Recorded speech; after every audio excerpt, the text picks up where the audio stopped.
inni illee hin fedhu ani illee hin fedhu bar yoo inni fuudha fedhe nutti hin fuudha jaarsa kiyyata fedhe dhugaa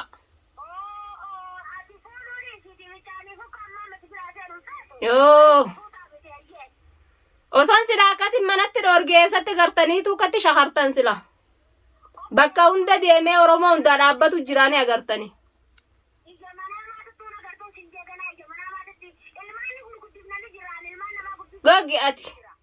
Gogi ati farrisiidha bifarriftitti kuduraadha ilmaan kiyyarran jiraarraan du'eeti naa guddiftaa miti. Assalaamu alaykum warahmatullahi wabarakaatu.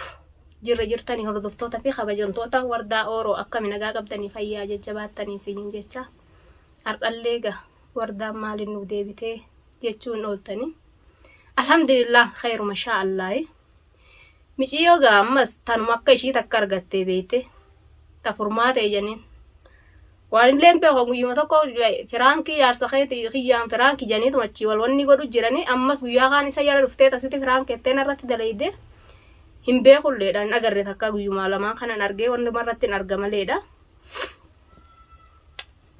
Ishii santu akkasitti ammoo argu biiftuu bira dhayxeet Abrahaamin dhiisini ettiin gogo ishiinis fiif jaalatteen saga fiif irraa qabamte taateen beeku ishiinis kheerumati inshaallah maaliif akkanatti nadhoon irraa maraatti jaarsa kiyya kanarraan hin beeku wallahi isaa totte kokkoflansa dhalaan tun nama kokkoflee taphatu beeytaa nama bishaasha kanan dhiiftu nama gaacal jee taa'u sani nuuf feetuu dhalaani. Akkasuma gaa inni kokkoflaani taphataa tanumaaf dhalaan irraa maraatti natti fakkaatti. Garuu waagaa takka isaa gaa dhalallee naannessu hin agarreeni dhalumaa isa naannessa. Khairumaa fi bas abbaa bilaalii kun olmaan dila kana qaba gaa oduma arganuu naannessanii haa naannessanii. Amma miciyyoon achi dhayxee maal jettiin akka Abraahim kophee isaa kophee ta'e guurees jala deemuu sii godha. Maaliif bira Suudaanii bira si geessan siirumaa fi gaa maaliif geessitee akka dhamaasan isa jechuudha. Inshaallah rabbii jira. Garuu waan rabbiin nama godhin ilmi namaa nama godhuudhaan taa'u.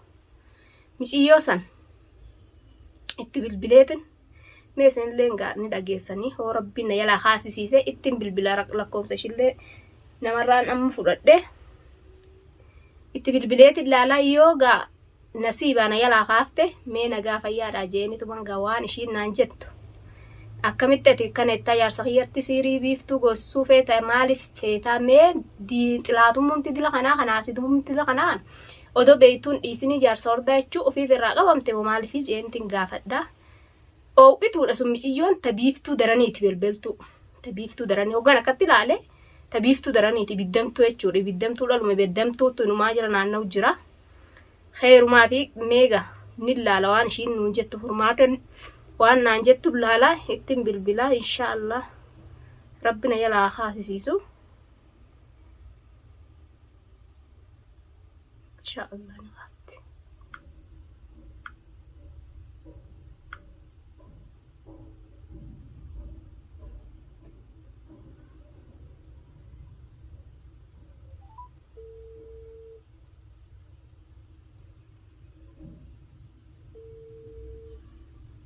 Yaa mujjira gaafuna hordoftoota keenya akkuma agartan kana inshaallah ni kaafti lakkoomsallee beeytu gaa'e silaa kiyya taa'ee beeyte nuun kaaftu. Aloo oh salaamu alaykum. Waalaikum salaam. Akkam informaatedha? Informaate eenyu? Anuma ana wardaadha. Ayyee warda. Akkami nagaa? Jirra alhamdulillah maaliif jirta? Maal taphatta gaatillee narratti taphatu eegalte?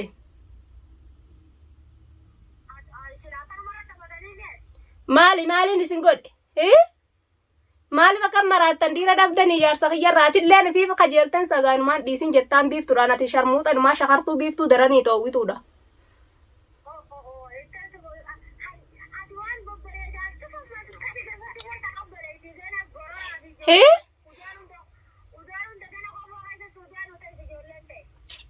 Goyduu maali?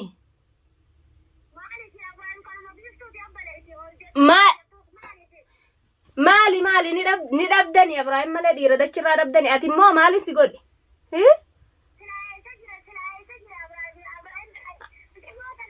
maali Abrahaam irraatu qabteetillee mataa gadi qabattu biiftuun duraan harmallaadha amma jaarsitti argame maleedha akka feetattillee afaan banuudha dandeessiati yoo maal shirrummaan dillati deddeemtee ganda keessa katti xaxxu kun maal sii godha meemee akkas nama godhuun akkeeteettu kana nama godhuun maal sii godha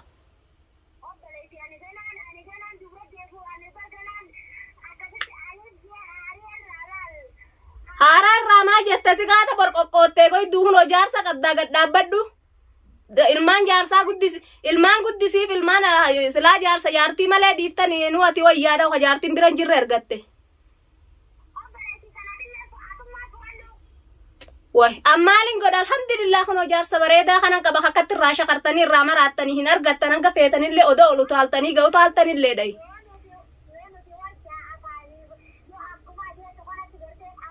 wallahi waa takka na godhuun dandeessan waan rabbii khaalin inan godhin ilmi namaa waa takka naman godhu fayyaa nagaa haasidummaa yaadin aatilleen shira nama yiddutti yaadin ati dhalaan garuu khayruma ol yaaddi malee an takka biiftullee miidheen beekuu takka ishiin ol baatee akka tafaan bantullee takka ishumaan na godheen dila san hunda ishii godhe malee ishiin godhu ani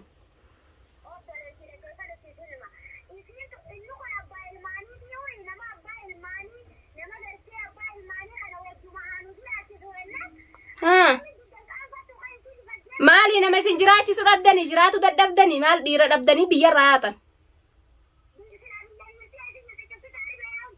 hayyee duuba re'oo taari baay'ee tokkicha ka keessanii laallattanii maaltu abbaa ilmaan irraa isin maraachi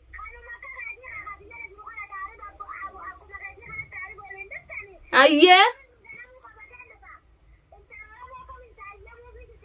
wallahi an taariban dhufne kam kabajaan injaarsa khiyya hawaaladhaan akkas kabajaan amata meeqana duras taa'ee jechuu amata shanna duras taa'ee takkaa dhalaa ija keessa laaleen beeku gaafa sanillee akkuma keessan kanatti kana gorortee jala yaati meeqaatami kakkatti wallahi waan rabbi naman godhi wanni itti goone isin jettanillee waa takkan fidduu tanaa jettanii idduu teessan samitti ol qabaan oolinaa tamaam dhageessa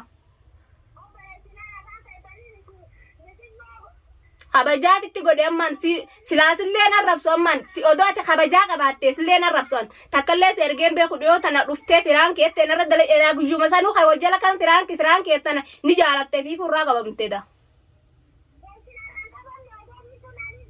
Edaa firaankii miti gizuma sanuu beeka firaanki naan jette malee tuma jiruu jira.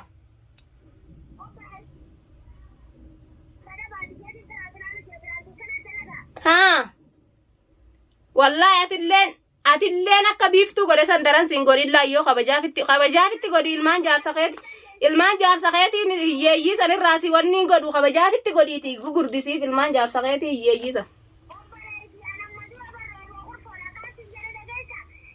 maal kurfoodhaa miti kurfoon akkanaan jirtu ilmaan sadii qabaa miti yeree jaarsa kan keessan gugurdisilaan naamusaan mataa qaqqabadhuu taa'i jaarsa namaa jala bolok injiin attisi walitti nama oofun humaa sin gootu haasidummaa dalaguun khayrii yaadi malee sharrii yaadiin tamaam goyduu an takkaa sharrii namarratti yaadeen beeku yoo namni sharrii narratti yaade malee an namarratti sharrii yaadu kam haa belbeltuu sun shakartittiin fi belbeltee duuba amma jaarsi ishiitti dhufe jaarsa ishii jaalattamoo ati maaliif jaarsa ishii jaarsuma kee kana qabadhuun jettuuni maaliif jaarsa ishii kuudhuu fi dadhabdee yaani Abrahaam kanuma Abrahaam hin dhiisin jettaan jaarsa ishiifiif jaalatta ati obbo ishii irraa dhoorgiteefiif jaalatta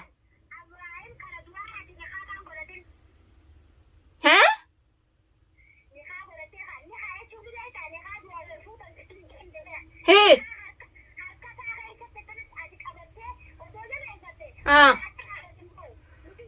oh tananjiin laalnaa fi jaarsa kiyya walitti oofuu deemtaate ammallee si argeetin jira wallahi dubbii teessanilleedhaan walitti hin bobbaanuti walirratti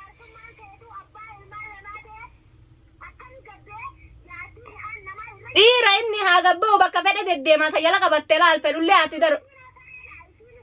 tajala qabatte fedhullee ati darbuu maat akka godhuu hin dandeessan garuu isa maal gootiree shakartee maraatti sin fedhu jeeni bara odoo inni fedhee bara waan jiru qabu hin fedhu ree sin fedhu juttiin jira maal narraa sodaata jaarsi kiyya kabaja qaban jeer gaafa nan biyya tana hin jirree amata meeqa biyya tana taa'ee na fide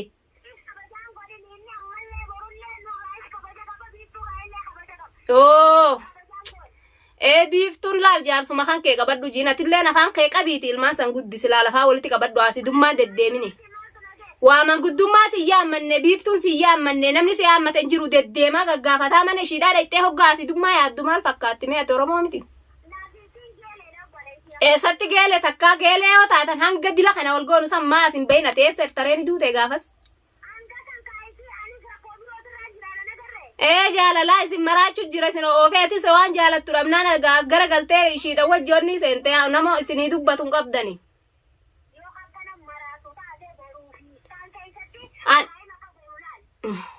Wallahi waa takkan goota waan rabbiin hin godhin humaa takka godhuu hin dandeessanii kam.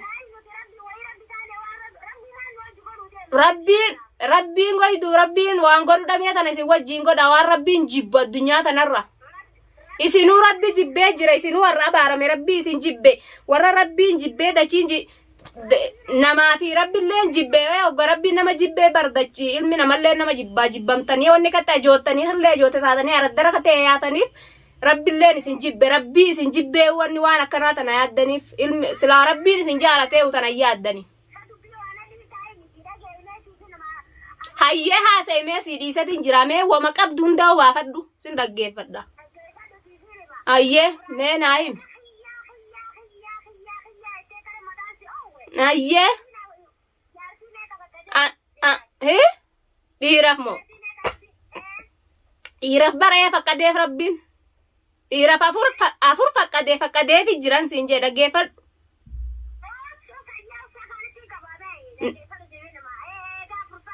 Aye. Naafi ishii qofa laman godhatu la afran sanillee ta shari'aan hayyamte san yoon fedhe numa fuudha inni.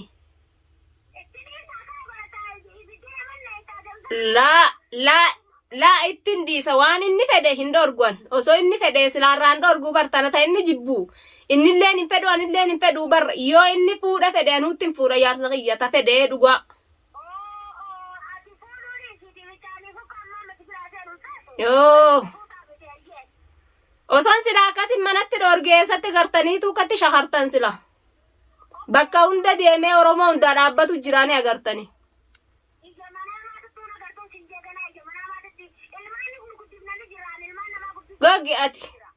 Gogi ati farrisiidha bifarriftitti kuduraadhaa ilmaan kiyyarran jiraarraan du'eeti naa guddiftaa miti.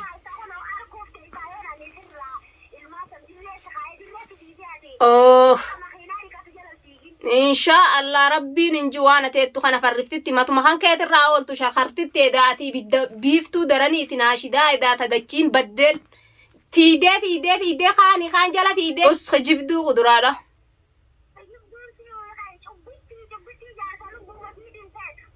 Way jaarsa kiyya silaafis lubbumati yaanin fedhaa wayin namaan fedhaare. Gaafa nan du'e laal gaafa nan du'e malee argaddanii tana jala muraa odoo isin gartanuu dhala afurii fi shanillee ta biraata fi jaaladhetti fuudhuu taa malee wallaahi isin siifi biiftuu yoonin walii danfa isinitti naqinni agartaayyee. Dhaqi afaan daalkaa san ol qabii bira taa'ee akkas jiini qari biiftuu sirritti qari waan ishiin huna beekti waan hin ta'e nagartee jirti.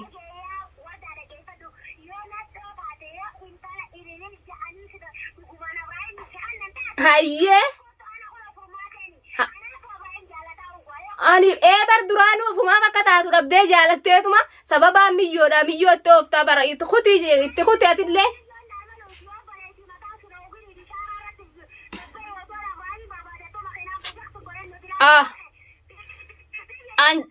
Maalin godhaan deddeemee barbaada yaa miyyoo jaarsa kiyyaan jaarsi kiyya.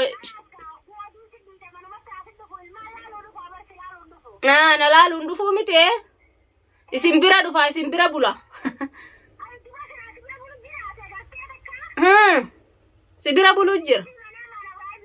Sibira buluu jira ati maaltu kasi oowwise jaarsa keen taane mee ati biiftuun maalii keeti mee takkituma tana naayime.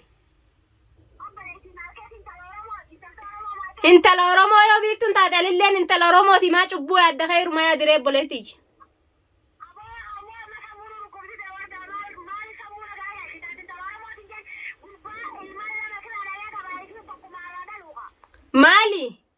Maal godha ilmaan abbabbaa inni nuun fedhu inni nu akka udaanitti jibba biiftuu uf jeelaal Alam isa qofaa miti addunyaa guutuutti isin jibbeessi warra dachii fi samiin jibbee amma kutinarra. Ajooytu. Ajooytu narrabsiti isin saalottu. Shidaa dachiin baddeen edaa hundinuu. Shahartu waan ishiin jettu ni dhageessan gaa kun hordoftoota kiyyaa. Jaaramtee jirti tunis. Tunis ofumaa furraa qabamtee dhiisin jettiin natti fakkaate gaa kun hoggaas afaan ishii kalaama ishirratti ilaallu. Inshaallah garuu humaayis nama godhuu hin danda'an. Humaayis waan rabbiin nu godhin nus godhuu hin danda'ani. Ammallee nullee godhuun ta'ani humallee nu godhani. Siiriin isaan jedhanii yaanillee siiriin waa takkan fidduu waan rabbiin nama godhin sababa malee rabbiin nutti hin taasisu. Inshaallah dabaan hin deemnu. Du'aama nu godhaadha. Garuu tunis kunoo na arrabsitiiwu. Afaan tolaatiin ishii gaafadheeni jecha tokkollee odoo ishiin injiin tolaan ishii gaafannaan akan tattattattatta natti etti kunoo ishiin ishii daraniiti naashidaa harmallaa dachiin baddee jirti sanaa tana duraanuu dhalaan kunoo dhiira dhabnee biyyaa baanee dhufneetti rabbumtitti araaramu rabbiin khayrii haa godhu meega tanuman qabadhee sinedhu.